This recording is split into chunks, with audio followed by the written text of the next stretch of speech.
But Victor had a weak self that was equally extraordinary.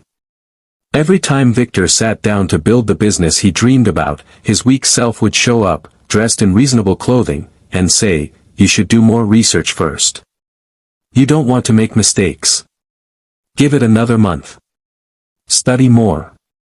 Prepare more. Wait until conditions are better." And Victor, because he was intelligent, because the excuses sounded so reasonable, would listen. 10 years passed. Victor was still preparing.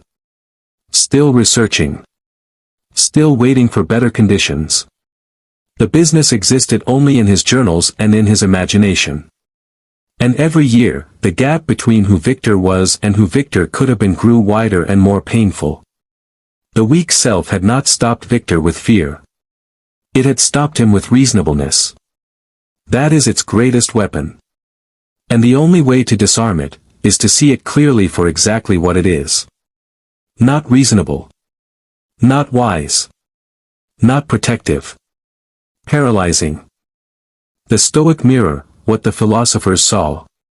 The Stoics looked at the weak self thousands of years ago. They didn't call it that, but they knew exactly what it was, and they were merciless in their assessment of it. Epictetus, who had been enslaved, who had suffered in ways most of us will never be asked to imagine, looked at the men around him who were technically free but living in chains of their own construction, and he said something that cuts through centuries like a blade. No man is free who is not master of himself. Read that again. No man is free who is not master of himself. Not master of the economy.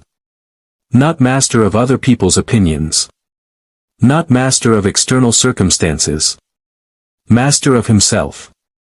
Because Epictetus understood, from lived experience, from the depths of genuine suffering, that the most devastating prison a human being can inhabit is not one built by someone else.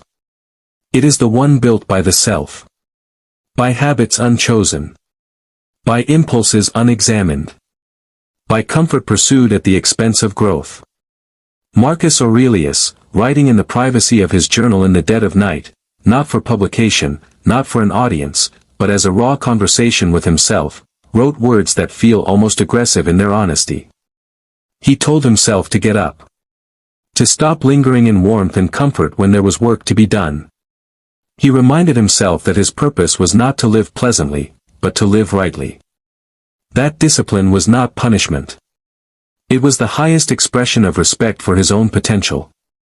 This was the Emperor of Rome talking to himself like a coach who has run out of patience. Because he knew,